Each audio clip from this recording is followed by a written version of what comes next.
theaters in New York City. This is Charlie Rose.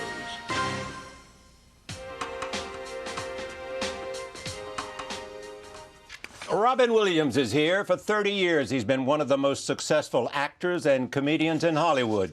Many of his roles have already become iconic. They include Mork the Alien from TV's Mork and Mindy, Adrian the DJ from Good Morning Vietnam, and the genie from Disney's Aladdin. Williams has also offered several powerful dramatic performances. His portrayal of a psychiatrist in Good Will Hunting earned him an Academy Award. Here's a look at some of that work. You're not gonna do that here. I told you where the men's room was. Yeah, I better take him. I am Russian. I defect. You about ready to get maced. Oh my God, don't you get it? He's defecting.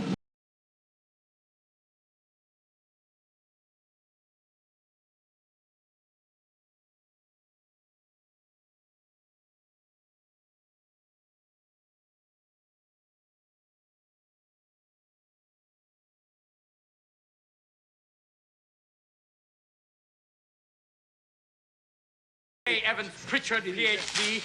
Rip, shred, tear, rip it out. I want to hear nothing but ripping of Mr. Pritchard. We'll perforate it, put it on a roll. Not the Bible. You're not going to go to hell for this. Make a clean tear. I want nothing left of it. Hello! Ah! Oh, I'm sorry to frighten you, dear. I must look like a yeti in this get-up. This is my nightly meringue mask, part of my beauty regimen. What it is basically egg whites, creme fraiche, powdered sugar, vanilla, and a little touch of alum. There you go, dear. Oh, there you go. You've got your cream and your sugar now. It's a little cappuccino. Spread some mustard on the toast. Don't use the spoon, and don't dribble little dots of mustard. No? No. You take your knife, and you smear. Men smear. Smear. That's it. Yeah. Yeah. Get the goddamn pinky down. My father was an alcoholic, mean drunk. He'd come home hammered, looking to wail on somebody. So I'd provoke him so he wouldn't go after my mother and little brother. Interesting nights were when he wore his rings. You create man. Man suffers enormous amounts of pain. Man dies. Maybe you should have had just a few more brainstorming sessions prior to creation. You rested on the seventh day. Maybe you should have spent that day on compassion. He's also known for his work in stand-up. In 2002, he ended a 16-year hiatus with a sold-out tour around the country. This year, he returned to stand-up with another tour and a special on HBO called Weapons of Self-Destruction. I am pleased to have Robin Williams back at this table. Mr. Rose. No. How are you, My Sensei? friend, so happy here. Good to be here. Stand-up, back to stand-up. It's been good. Does that mean that that is your first love? Yes, I think it was it was always been a wonderful kind of alternative to the acting because it did two things, pay the bills and also great therapy. Therapy? Yeah, literally. I mean, to be able to talk about things that was, whether things going on in my life, going on in the world, it was always kind of a great release. Especially like in the early days with Mork on. It was kind of the anti-Mork. I could do something that was slightly darker and funnier and crazier, and people go, oh, so I wouldn't just be stuck going, hi, how are you? So I can actually do something, totally different, which was great. How is it different today than it was when you began? On the street corner of San Francisco. I actually began doing mime in New York, which was kind of crazy. I mean, I was going to Juilliard studying acting, and I would do street performing mime in front of the Metropolitan Museum. And the scariest people in the world were the ladies of Madison Avenue. When you'd imitate them, they'd go, get the hell away from me. This was before Botox, where their faces were just frozen, like, get away from me. And even the animals that they were wearing going, get away, she'll hurt you. But it was always this kind of thing of performing was, get out and do it. It was that release for me. Yeah. But did you find instant response? Oh, well, yeah. With comedy, I think because you have to. Yeah. I mean, there's very little stand-up tragedy. Yes, but it's certain people. It took a while. I mean, I started off because I was also trained in the theater. I could go off mic, which was my style. So a lot of times people need the mic and be kind of and I'd be like all over the place. That was my attack style. and I'd go for it. And yeah, it seemed to be working right off the bat. But did the training you had at Juilliard help? Oh, big time. I think it allowed me to do two Jews walk into a bar. It could happen. And yet, my gentle friend that doth pulse beneath me, what now, O throbbed one? Shakespearean poem. Oh, yes, don't go indeed. there. Don't, please. To part you like a spring log, nay, nay, say not so. So what are you doing in Weapons of Destruction? Self-destruction? Self-destruction. Talking about pretty much everything that's kind of happened, the heart surgery. Yeah. I mean, the idea of even the valves, they gave me the choice of getting, different valves. The porcine valve, which I said is wonderful. You're already inoculated for swine flu. And you can find truffles. Yes. And a bovine valve, which is great because you can crap standing up. You're more stubborn. But it is that weird... Play in the dirt. Play in the dirt. How are you doing? College kids tip you over at night. Yeah. And I thought, because after the heart surgery, you find yourself getting very emotional. And I thought, I got so emotional, I thought instead of a valve, they gave me a tiny vagina. I know it sounds like an Elton John song. Where you doing? Tiny vagina. So when did you know you were not doing so well? I was out on the road doing the tour initially, and I would finish shows and just be burnt. Like, this is more than exhaustion. Something else is going on. You get that really run-down thing. Yeah. And then when they went and they looked at the valve, they did the angiogram, right. which it was kind of weird, and it was just like... The leaking was like, and then it was causing you. Oh, yes. And look at you, Charles Rose, with your French valve. Huh? We had to look a long way to find a nice piece of him for him. Bring the nice vache for Charles. Huh? Ici. Maintenant, Charlie, these are the choices you have here. Look around. Cow, pig, chicken heart, if you want. Small, but you lay a good, fresh egg. Big horse. Big horse. Oh. And then you can hang out of the shorts. How proud will you be there? Look at Charles. He's happy to be here. But it's crazy. I mean, all of that stuff has been part of the act. Yeah. But how do you feel today? Wonderful. I'm like 98% there, I think. Letterman, when I talked to him, and he said quintuple bypass. I know. He said, he almost really went down for the big count. time. I think they went in and... Like within hours, he was saying... Yeah, within hours, coming... he said it took a year. He said, I think he went for a checkup, and he said, you're going to an operation in an hour. He said, oh, yeah. An hour? Oh, big time. Yes. I had a doctor in Miami who wanted to operate the next day, and then there was a wonderful Italian surgeon who was kind of standing there going, you may not want to go with a guy who wants to go on vacation. So you get to pick. I had the luxury of being able to look for the best doctors. Yeah, I did too, I finally found one who'd done 4,000 surgeries, all of them amazing. All of them successful. Yeah, you don't want a guy who's done 6. 3 didn't go so well. Okay, let's see what we can do. Like a Vegas dealer. Okay, everybody, let's try this. So how long were you in recuperation? About, I think it was like 3 months, literally, to kind of just ready to go back out again. But you feel better today. Yeah, I do actually. Yeah. I mean, I do too. I mean, much better. Oh, that's the idea. I know. You don't want to be going, nice. I'm getting a lot of oxygen to my brain now. Yeah, it's really... Remember things. You appreciate the little things like breath. Exactly. And that idea. You do. It is much better. Yeah, I feel I'm back. It's wonderful. You were here at this table when I had my first valve transplant. Right. Here it is. Good luck with that thing. I'm happy about that. You know what happens to me as I walk around the street? People will look at me and they'll say, yeah, that's nice. It's better than if you people go.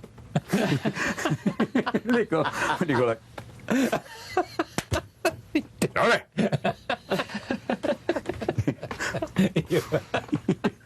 What'd you have? What'd I have? I had a penile transplant.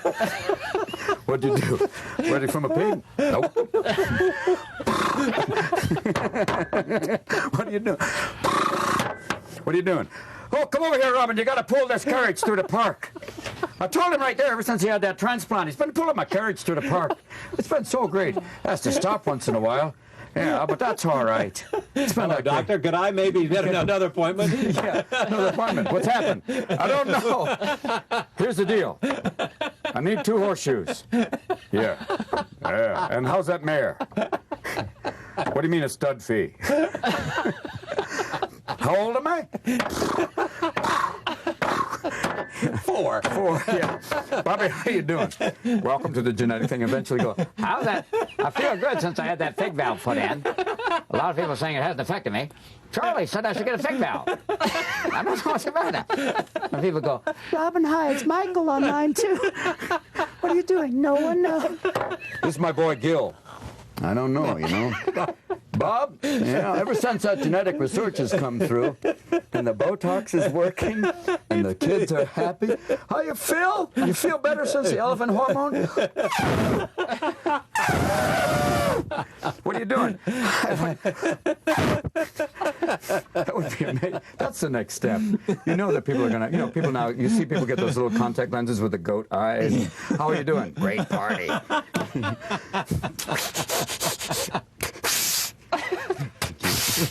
Thanks, Charlie. Wow. That was good. Was that? That was fun. That was one of the best. That was a wild riff, as they say. That was free range. I like it. I love when you go open field. Charlie gives you open field. He does. You go full tilt with Charlie. That's right. He'll show him what you can do. Yeah. Bring out everything. Throw everything in the mix. Charles is going to go for it. He's going to like it. Charles has the valve. Isn't it nice when people do come up and say to you, way to go. Way to go. All of a sudden there comes Indian saying, you are better now. He who runs like a horse will have a great day.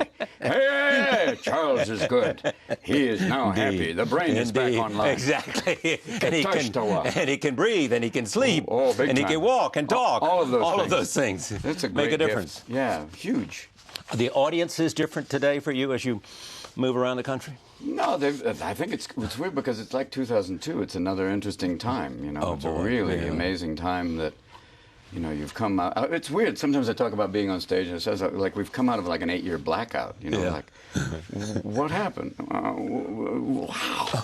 Everything that's going. Yes, we have a black president. Wow! Yeah, let's do this. Are you kidding? Oh, no, seriously. Prove it. Seriously. Yeah, and there's a Latino. Let me see him. Yeah, there's a Latino on the Supreme Court. There is. No, Lord, child. Mm-hmm. Lord, sweet mercy. And it's a woman. No, Lord.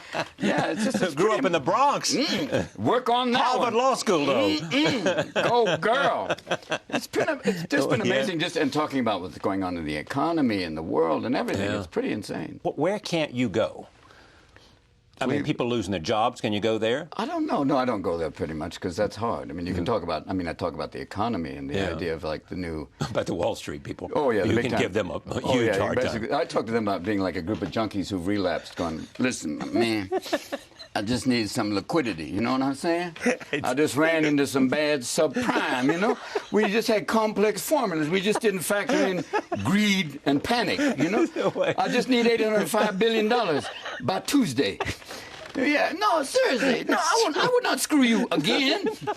It's pretty crazy. I've learned my lesson. No, baby, this is not like the other time. No, seriously. I just throw me a bed here, baby. Just give me, help me out. Just give me a little bit. Yeah, just a taste. That's all I need is a taste. I need $2.5 trillion. I'll pay you back. Get me through 1 week. Yeah, it's like they're going to print out a new $20 bill. The new Geithner $20 bill will be, you know, instead of "In God We Trust," it'll just say "Trust me," and it'll be the little man from Monopoly going like this. And how about foreign policy? It's been interesting to see foreign policy. The idea of, you know... We'll talk to them. We're going to talk to them. We'll talk to them, man. I think it was like, when we elected Bush the second time, you know, the definition of insanity is repeating the same action, expecting a different outcome. Yes, the whole world went... That's exactly. But the whole world looked at us like, you're out of rehab, call us. We'll like to talk to you then, huh? Yes, It's crazy. We see you're talking again. Yeah. We like to talk. Yeah, it's the idea of still going, and we're still pursuing the same things. But can we deal with it? Yeah, differently. I mean, for me, I do believe hopefully there'll be progress, but we're still in the same situation. So we got to get dealing with it right away. Even talking about the fact that, you know, did you get Bin Laden? Not yet. We've got 4 of his number 3s, though. Close. Yes, Where is he? Could be in Pakistan. Well, let's go after him. We can't, really, because they're allies and they have weapons of mass destruction. Damn, that's a bit of a tough go, isn't it? Damn. Bit of a bad show, that, really. What about the weapons of mass destruction in Iraq? You had Hussein, didn't he tell you? No, they executed him. Damn, bit of a bad show there, really. Not good, not good, not good. Well done. How much of this is simply natural comedic talent? I mean, I think Lenny Bruce said it best. You start off trying to win the attention of your mother. Yes. Just for one of these. You know, is this thing on? And then you work from there, and then I think it becomes... I'm thirsty, mother. Yeah, please. Laugh at me because I'm so thirsty. Maybe now. That was funny. But it's the idea. Maybe that was funny. Yeah, good luck. I think as it goes along, it becomes something you learn and you work on, and then, but the moments of like, if you do get like the open field, like you saw the other thing, it's just sometimes you just get a gift and you go with it. Yeah, but that's a gift. I mean, I don't know, 10 Some people. would say touched. It's like Oliver Sacks used to say it was voluntary Tourette's. Is that what he said? You know, it's, and that's why I think even you look at Joe Biden and Joe says things that even people with Tourette's go, no. No, didn't do that, did No, he? Joe, Good, no, Joe, wow, no, Joe. But I think sometimes it is both. Yeah, it's a nice combination of the two. Yeah. There are few people that can do what you do. You mean that are actually out of institutions? Yes, and that are not. Yeah, there's a few, and there's older ones like Jonathan Winters. Yeah. Younger ones like Patton Oswalt, and people who are just free and they can go anywhere with it, which is kind of wonderful. Jonathan was your hero. Big time, still is. Still is. I mean, whenever I hang with him. Where does he live? He lives in Santa Barbara, and it's great because you'll see him and he'll talk to people. A woman once in character? Well, not really in character once. In character, kind of many characters. Right, many characters. Hard to pick one. He once parked in a handicapped parking zone. A woman said, "You're not handicapped," and he went, "Madam, can you see inside my mind?" And at that point, he went, boom. Oh, but God. He's amazing. He's so good. To hang with him is the best because he just goes. And, is he ever on television? Does he do anything anymore? yeah, he does a lot of different things. I mean, he'd prefer to do more, but I think the idea of seeing him is always the best. Yeah. And for me, he's the Buddha. He's the one that kind of, the gift that I got from him. when you go need a recharge, Oh, big time. you go see him. Or call him and just Call he'll him be, up. "Who is that? I'm sitting in a hot tub full of Indian head nickels. I'm trying to wash them all. Hello, Mr. Wilson. Robert Wilson. Send me money." But he always makes me laugh, and that's kind of the thing. You go to him and I go, "Oh, cool." Yeah. And I've also I got to hang out with recently Mort Saul, who's amazing. I didn't. Oh, the best. Yeah. Get him on here. Get him on too. Because it's like I'll do a show with both of them. I mean, that'd be together. That'd be the yin and yang of comedy. Now, who else should we put on that table? Around the table, Jonathan, Dick Gregory, and Mort Saul have been going out doing shows. They've been wonderful to see them together. And would Jonathan want us to come with them? I don't. You have to call. You're not his agent, are you? Yeah, and now I'm starting to pimp. I can put together a nice show.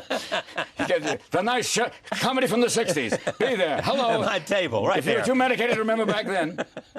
Just go do it. Yeah, that'd be cool. Yeah. So, what do you think your responsibilities to young comedians? What do you want to give them? I don't have to give them anything. They They've just got take it. They got it. They're doing it, and they do it wonderfully. Just let them go. Are there more venues now because television, cable, and everything? The height was in the 80s where like even discos would have comedy, and that was always frightening because you'd be on stage and there'd be a disco ball above you. And now the comedy of... And now the venues, there's not as many, but they're very, very... I mean, they're very avid, and the people who go are really fans of comedy. Yeah. Like in L.A., there's a great scene. Boston, Chicago, all over the country, there's great places to go and see great comics and new and really interesting stuff. When you went into television and then went into film with Good Morning Vietnam and all of that, was it a sense of coming home for you? Because that was what you were trained to do at Juilliard. You weren't trained to do stand-up at Juilliard. No, I mean, doing television, I mean... the television was more like stand-up acting. I mean, when I finally did movies, that was what I was trained. I mean, that's kind of like... So that came easy to you when you made that transition? No, not easily. I mean, because at first when you're doing film, example, I was doing The World According to Garp, and I improvised. It was the first day of shooting. Who directed? I forgot. George Roy Hill. Yeah. And I improvised a line, and he made a face like this, like... And I went, "Not good." He went, "No. Just say the lines, and commit to that." I went, "Okay." And that was the first great lesson. The second great lesson came from Peter Weir, who said, "You know, you have great power listening." And I went, "Really?" He went, "Yes. That's the second part of the equation. When you listen to someone, it's quite fascinating. And stillness is very powerful." And I went, "Second great lesson, you know." And third great lesson is always find out where catering is. But it was the idea of these guys were giving me these great lessons. Listening is great. Yeah, and the idea of really listening and the idea of what it means to be engaged in listening. And you find, and the other great gift was Jeff Bridges, who said, whenever there's an accident in terms of filming, not like something really falling down, but a line may get flubbed or something goes off, he said, that's a gift, because that forces you to be in the moment and deal with it. Rather than trying to improvise and create that, It's something that happens, and everybody's respond to the respond circumstance. respond to what's going on immediately. And it was another kind of, oh, cool. And don't be afraid to try those things, and it forces everybody to kind of engage, as in life, with the immediate moment. I think he has a very good movie out. It's getting enormous attention. He is one of the great American actors. I couldn't agree more. Yeah, and he's underappreciated because I think he's so natural that people think that's just him. Each and every one of his performances is different and iconic. Yeah. And like, the great Lebowski, and the Dude is one of the great stoner characters of all time. Yes, indeed. If in California, it's a documentary. What does iconic mean? I think it means something that really just stands, that it is, for me, if someone's doing an impression, that becomes iconic. Like, Chris Walken is iconic and beyond. And it's something that just stands on its own, that is so distinct that it stands on its own. I love talking to him, don't you, Oh, Chris Walken? Because punctuation is gone. A friend once saw him. He was standing in a puddle with his socks, and everything was just in his socks. And a friend said, "What are you doing?" He said, "Today, I'm an alligator." And they asked him. He said, "Chris, if you could have anything you could have, what would you want?" He said, "A tail." Because then you'd know if I was happy, my tail would be up, and it would always move according to your emotions.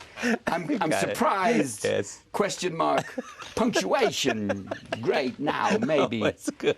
Yeah. Who else do you do that you love? Nicholson's the best, just because he's so out there. He does things. I love the fact everybody in The Departed's doing hardcore Boston accents. He's going, "I'm not going there. Just out on my own. This is who I am," When he won his 3rd Academy Award, I was standing with him. I had just won mine, and he stood up, and he was standing next to me. He went, "Robbo, I've got one for every decade." Good for you, isn't it? What a great night for me. Yeah. The best. The best. He's pretty wild. And Brando, I got to meet him, and that was pretty great.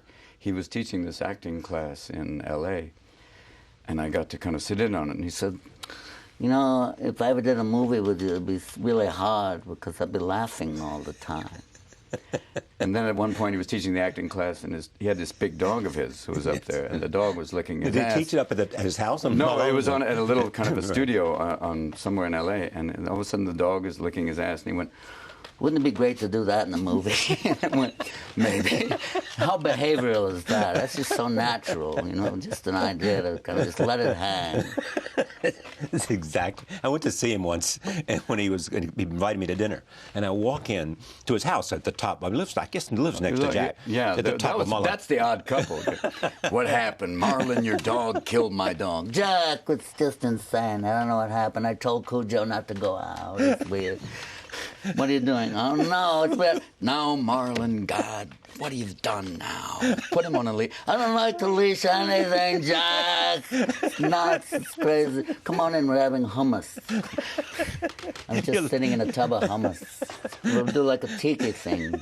It'd be crazy. Nip, could Marlon teach acting? Yeah, I think he really could, and he was actually very much about that whole thing. I think he wanted to give back at the end for all the years of acting that he did. That he avoided, too. Yeah, big time, that he stayed away from. And he actually had this gift of saying, don't be afraid to find... Oh, he said a great thing. He said, if you're reading a newspaper, there's 100 different ways to read the newspaper. There's the people who read it on the subway who are loud, and they let you know that they're reading the Wall Street Journal by, showing you, like they're reading, and the others who, very conceit, they read it kind of like, I don't want you to know what I'm reading.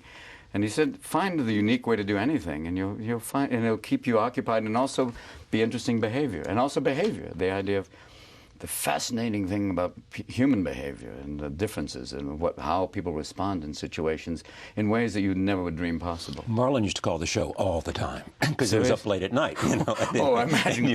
And he has this? First-time caller, long-time listener. What are you wearing? I'm in a thong. What is that? No, he would call after he'd seen it. Oh. We didn't have a call in. Good. Oh, that would be rough. He would call up, and he used the name Bran Flakes. You remember? What a great nickname. Who was this? Bran Flakes. We had an intern here who took a call from him one night and just stayed for 2 hours on the phone because Marlon had planned an audience. And God. I was gone, and he said, well, when am I going to get to talk to Charlie? You know who got to hang out with him, flew him a lot of places? John Travolta would hang out with him and fly him places. Oh, yeah, because he pilots his own jet. Oh, yeah, and he said it was the most wonderful thing. Well, he called up Sean a lot. He used to call Sean, and he called Warren Beatty a lot, and I'm not sure who else was on the whole group. The other story I heard was that occasionally, that supposedly every weekend he would have dinner with Michael Jackson in Neverland. Forget my dinner with Andre. That's what. What do you think you want to do now? I don't know. Let's just watch a film and see what happens. You know, it's crazy, you know. I know, it's weird. I don't know what's weird, really. Did you ever just think that... What's really... You know what's weird? I think we've really passed that a while ago, you know. I don't know. We've been there. We've been there. I think we've gone beyond Oz. I think in our own way. Can I have another tea? Yes, Mr. Jackson. I have a lot of little people around here. They're just hanging out. You know, that's weird. I'd love that at my house, too. Oh, God. But Marlon, Ed Bradley of 60 Minutes went to do a piece with Michael Jackson, and he went away to take a call from Marlon, and Marlon talked him out of doing the interview, so they had to cancel the damn interview. That's a great call. Don't do it. Don't do it. So if it's Larry King, do it. And then kiss him on the lips at the end. Line 2, Cleveland. Marlon. Larry, do you have death on a speed dial? What are you doing? It's crazy. What are you doing? I don't know. I remember Sophie Tucker saying. That's an obscure reference. Don't go there. Now, who would you most like to have known that was a legend? I'm thinking of W.C. Fields. I would have liked to have met Groucho Marx. Oh, yeah. I would have loved to. A friend of mine actually knocked on his door. Yeah. And he knocked on his door and he said, "Hi." And Groucho went, "Hello." And he went, "Groucho, I'm a huge fan." And Groucho, and I have to use a word and you'll bleep it out. Groucho, and "I don't give a now get out of here." And it was like, I just wanted to meet him and to hang out with him. Or Harpo, even more so, because Harpo was supposed to be very sweet and really funny. At the same time, those guys, I mean, yeah, I think they would be great.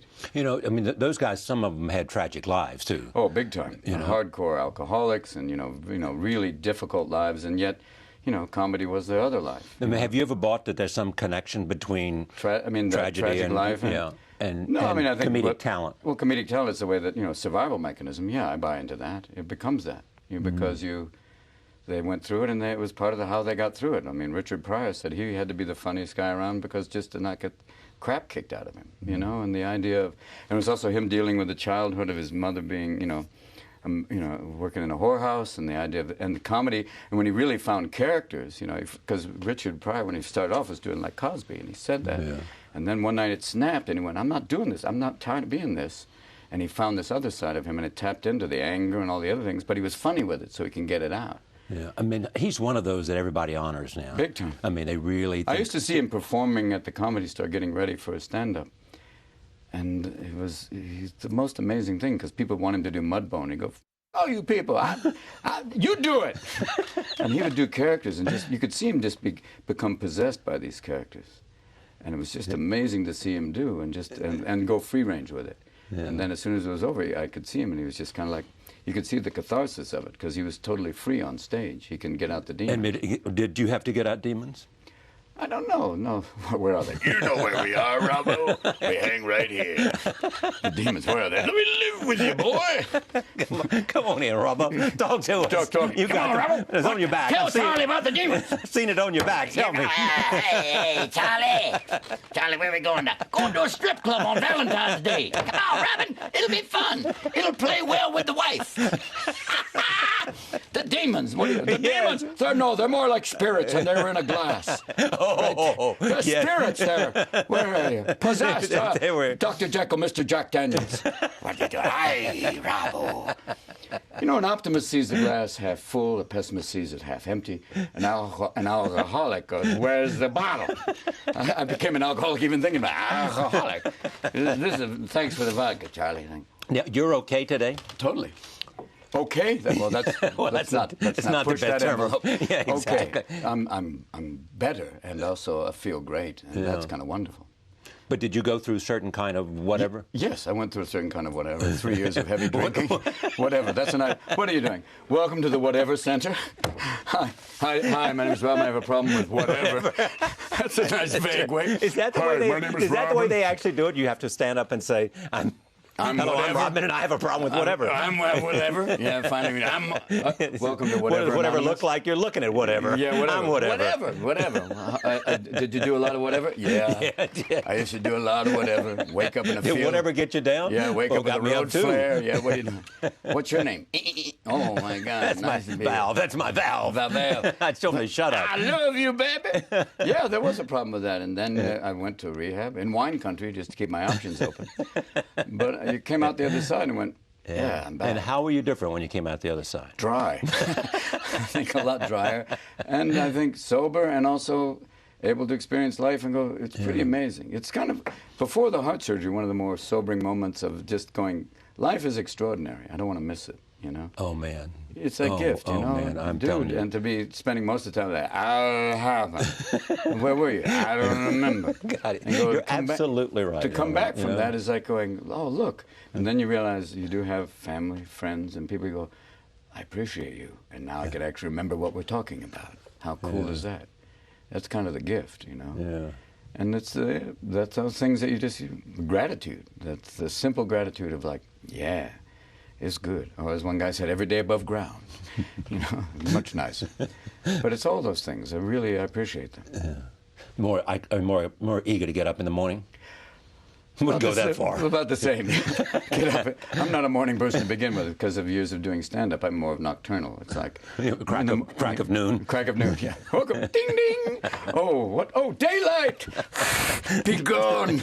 Like a vampire on a day pass. What are you doing? Oh, well, what are you doing now? But no, I'm more eager just to enjoy. I mean, to get out and do stuff, yeah. Not to be withdrawn. Because during the whatever time, it was a lot of isolation. And you find yourself just withdrawing and spending more and more time alone. I've given you a nice peg, whatever. Yeah. I love that. Going, do you have a problem with whatever? Hi. I just wanted to give you a choice. You could pick whichever one. Whatever allows you to have many about. choices. Take one from column A. Just you have a problem with whatever, what, and ever. That's all cool. I did them all, whatever. Yeah. Bingo. If you haven't tried whatever. Yeah, what do you got? Whatever. That's the Whatever Hospital. Hi, welcome to the Whatever wing of Betty Ford. Whatever. No. We have some other people who know whatever. Oh, cool. All right, roll tape. Here is a scene from the stand-up. Here it is. Wonderful. Wonderful. More, whatever. Whatever. And what's W doing now? He's a motivational speaker. Cool. Kind of like having Lindsay Lohan as a guidance counselor. It's like, way to go. Oh, W. Oh, the W. Does Obama give you as much material? He does. I mean, well, now, especially if we can get to a dinner. Hi, I'm with the president. I'm coming. What are you? Who's this man? Nice to see you. It's like going, wow. Could you have a picture taken with me? Oh, yeah. Please. Hello. How are you? I'm Phil. Nice to meet you, Mr. President. Oh, yes. It's pretty wild. I mean, it's not as much like W was a self-opening piñata. He was a gift every day. It was just, I mean, it was like you took the language was part of it. Oh, wonderful! It was like you took the English language, put it in a Cuisinart, and things came out. You know, it was pretty wonderful that way. I mean, with Obama, it's different. I mean, it's more like sometimes you can get the policy thing, and you just watch him in response to Fox News is always great. You know, they will say things, and you go, wow. Wow, how did you come up with that? I don't know. Kind of crazy. He said this, so we had to say that. We had to say this. Yeah. We repeat, you decide. What? We repeat, you hypnotize. It's true. It's pretty crazy. I mean, does he have? But he is elegant and very eloquent. He is like a combination of Martin Luther King and Spock. So you do get that, you know, Tuvok Shakur, long life and prosper kind of thing. Michelle to me is quite wonderful. Oh boy, she's so elegant. But you do get the feeling that if you put her off, though, I mean, don't go there. It's like you remember the guns, you know. Yeah, the woman I've always admired is Jesse Jackson's wife. I think her name was Jackie Jackson. Oh, imagine. And people started talking about some incident come up in the Reverend Jackson's life, and she said, "Don't go there with me. Do not go there." And you get that feeling I would not. No, I She'll promise go Cobra. That'd be over. I love that woman after she said that. You may have seen Oprah. This is not the same woman. This is not. I'm not here to listen or engage. This issue is over. Not discussable. Oprah leaving in 2 years. Interesting. I hope she's not bummed out because of Chicago losing the Olympics. Because, you know, Chicago sent Oprah and Michelle, and Brazil sent 50 strippers and a pound of blow. And guess who won? Bingo. Well, I don't know where to go with Rio, this. I think. Rio. And who thinks Rio is safer than Chicago? I think I have to make kidnapping and waxing Olympic events. It's like, what? But Oprah leaving is that, but she's not really leaving. She's getting her own network. She's just, yes, indeed. OWN, by the way. The OWN. The Oprah Winfrey Network. Oh, wow. Man, she's just expanding to the next level. That's what she needs. More money and more TV time. You know? All 24/7. All Oprah, all day. All the time. Oh, man. Here's another clip from They're always Kenyan runners. Oh, they're the best. Yeah. They really are. Do you know that initially the long distance running program in Kenya came from an Irish missionary? No. This wonderful, I forget his name, they wanted to make a movie about him, and it would be quite wonderful. He saw these young Kenyans running 20 miles back and forth to school, and he went, wait a minute, there's something here. Oh, yeah, and then he put together a team, and they started winning all of the African national races, and then they went to started to go international, and that was huge. And then they won all them. Big time, because it was in the Central Highlands. It's mainly the marathon, though, isn't it? Oh, it's always a marathon. Well, no, and also 800K. Yeah. And then Miss Semenya from South Africa, who turned out to be a hermaphrodite, her own biathlon. It was like, oh, she's a he-she. Surprise! I'm a man and a woman. Surprise! I never knew what the result of that was, though. They did some tests, and it's sort of... I think she had actually both. Is that right? That it was that she was. I mean, at first she said it was like a conjoined twin, which was what? Like Total Recall? What was that? Now, are you obsessed by information? I mean, you a news junkie, a guy who just... I pick up on some of it. I mean, it's very hard now with, a lot of the news is tweets, which is like getting your morning paper with graffiti all over it. I don't know what Phil thinks in Ohio. What's the information? I believe that's all crazy ass. Thank you. Get me the tweet. Get the tweets off. Yeah, information, I'm fascinated by it. I mean, I try and track things. Yeah. I mean, I'm not online like everybody, like some friends of mine who are just constantly watching all the time. Yeah. And I have friends that if you send them an email, they'll respond in 3 seconds. I'm not They're that good. There. No, You're not I'm watching very. Email would be like a day later. Good luck. It's Electronic Pony Express. Dear Diary, I'm sending another text. I tweeted once. My tweet was, "I'm on the road," and I went, "I can't do this," because tweeting to me, I mean, especially for a celebrity, the next program is Stalker. I'm on the road. I know. I am right behind you. No. I can see you. Oh, yeah, don't go there. Oh, big time. Yeah. And why would you want people to know everything you're doing? It's a kind of a weird thing. But technology, in terms of me and emails, I'm somewhat email friendly. Texting, somewhat. Tweeting, not at all. We're going to see a clip from your film, The World's Greatest Dad. Oh, yeah. Tell me about that. A film I did with Bobcat Goldthwait, a friend of mine, and a very small film, but I think quite powerful, about a father-son relationship. And the son dies tragically, but I cover that up because of wanting to cover up the idea that he died ostensibly during autoerotic asphyxiation, and I make it look like a suicide because I don't want him to be remembered that way. And I fake his diary. I leave a suicide note, and then the suicide note, because I'm a writer, was kind of eloquent. And then it becomes kind of this thing of kids being very touched by his, that he was... I made him seem like much more sensitive than he really was. He was kind of a nasty little kid. And in the movie they portray, the boy is wonderful playing him, plays him really unrepentingly mean and cruel, and 16-year-olds can be sometimes. And I cover up for that, and it slowly but surely builds into this cause celeb about him being this, poster child for teen angst. And it's a lie, basically. Roll tape. Here it is. Uncomfortable.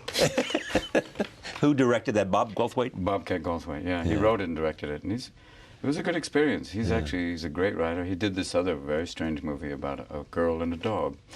But it's really a good movie. I'm very proud of it. Now, are you going to sort of work both places, stand up?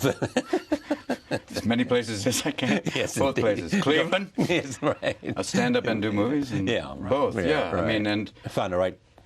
Nice. Well, the stand up. I mean, after this one, I just filmed for HBO, and I'll probably take a break for a while, and Probably come back out maybe next year if I want to, but now just go back and do movies again. Does this stand-up make you a better actor?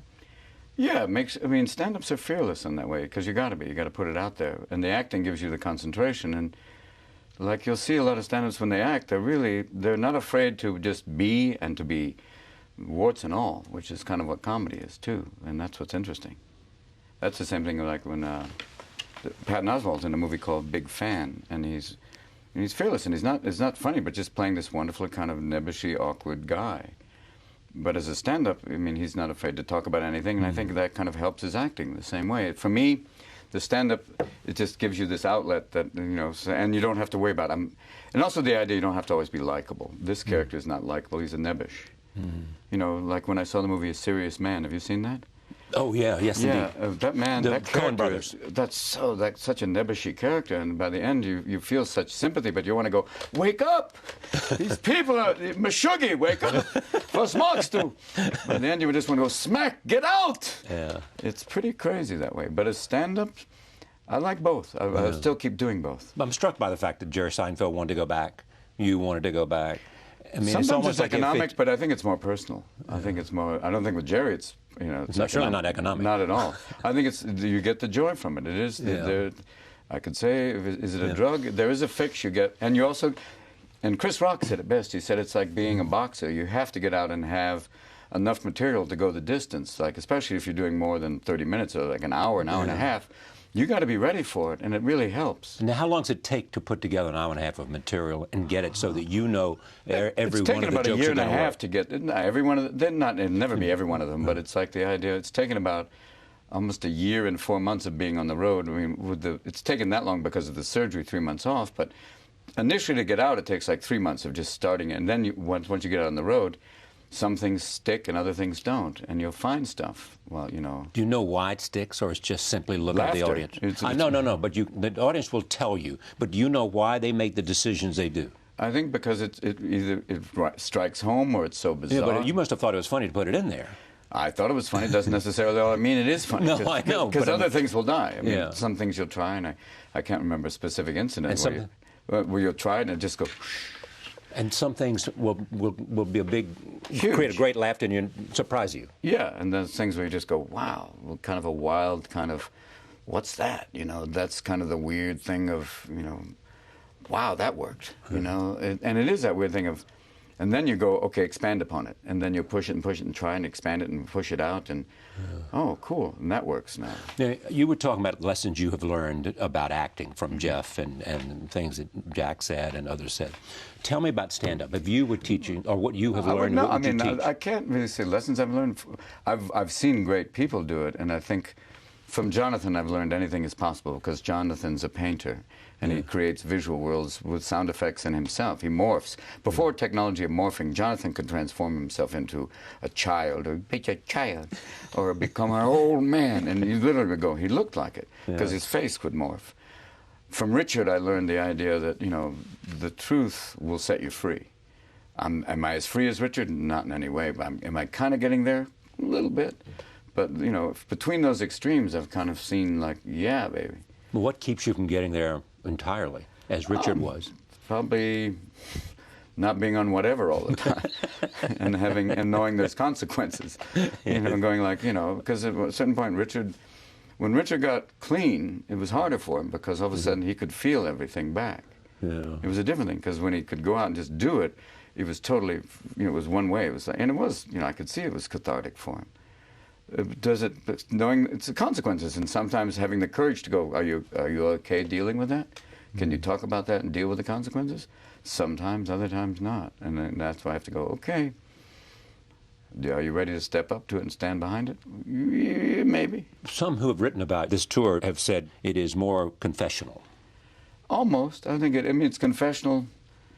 Yeah, it's. I mean, I think the main thing that I come away from the operation with is just that, I could say the same thing again, gratitude and just being... Me too. Oh, yeah. Man. It's gratitude and life and appreciating life, warts and all, and whatever, and coming out the other side of whatever and being able to go, yeah, man, I got all this, and looking at it all, and we're in a weird way, in the country, we're going through this transition. Are we going to make it? Yeah, I think we are. I think it's going to be a tightening period, and I think we're going to come through it. I do too. Yeah, and I think because that's when we deal with it. We kind of and weirdly we bitch about it and get angry, and we come through it and go okay. But when it comes down to it, we do work together. We sometimes don't play well with others, but other times we do, and I think we can. And I think we're in that process now. For me, confessional, yeah, it's a little bit as close as I can be to a confessional as a 58-year-old wasp. Without, your mother and I, I didn't grow up with that kind of, you're the bastard. I was like, your mother and I are so happy. My mother was a Christian Scientist who had plastic surgery, so I'm like, how confessional is that? She was a Christian Dior Scientist. It worked worked for her, didn't it? Yeah, it worked for her. Going, darling, I believe in Mary Baker Eddy. It's like, yes, baby, sure, baby. Yeah, but that's... God will take care. God will take care. God, but for wrinkles, I need help. God and a good surgeon. You'll be fine. You'll be fine, Mom. It's like the lady on the Botox. Merry Christmas, darling. I wish I could express how happy I am. Merry, Merry Christmas. It's a wonderful Botox Christmas. Almost smiling now. Gathering around with friends and family. That's all I can feel. There's your son, Zach, funny. Big time. Is he really? Yeah, he's funny. Cody's funny. Cody does a great Chris Walken. Zelda's as good as yours? No, much better. Are you serious? Yeah, and he hasn't really uncorked it for me. Zach is He funny. hasn't uncorked it for you? No, I mean, I think he's kind of been hanging back, waiting for the right moment. Yeah. Zelda's funny. She's actually been acting, which has been great. She's done a lot of movies. Yeah, they're what? How old are they? Cody's 18, Zelda's 20, Zach's 25. Yeah. And it's pretty wonderful. And they're all going to be in show business? No.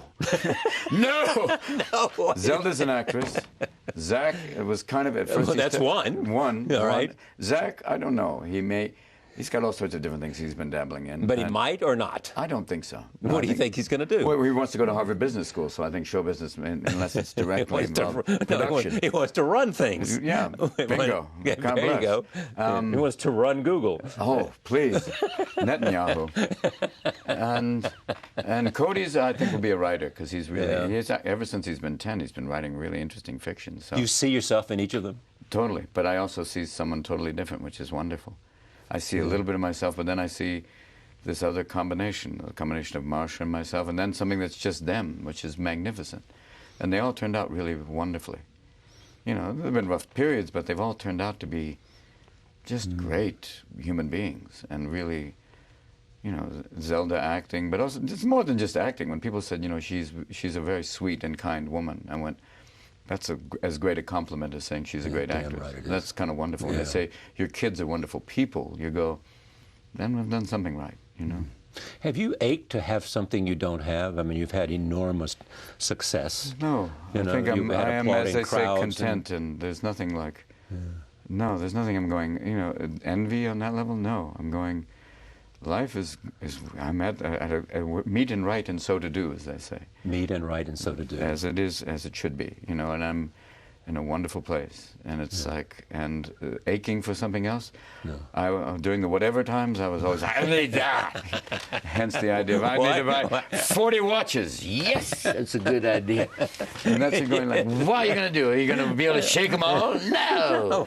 Up to your ass in ShamWows. I want to have them. Yeah, I like them. They're mine, Scrooge McDuck. I want more than anybody else. Oh, yeah, and then you realize, but there's always someone who's got more. Da, da, da. No, I'm good right now. It's very good. It's great to have you here. Good to be here, boss. What a fun day. Thank you. Thank you very much. Let me list all the things that are going to be coming up. Weapons of Self-Destruction, HBO on Sunday. That's this Sunday, December 6th. Old Dogs, which we did not talk about. Oh, no. That's actually out. That was sweet. It was with John Travolta. Good movie with him. Kids-friendly movie. And World's Greatest Dad will be released on a DVD on December 8th. Wonderful. A good time. Robin Williams for the hour. Thank you. Charlie Rose. Charlie Rose. That's my man. I remember Charlie Rose. Gentle Charlie with the 2 valves. I said, Charlie, where'd you get that Parisian valve? But now Charlie can come and sing La Vie en Charlie. Alors, oh, la divano, la vie en Charlie Rose. Oh, la numéro Nander.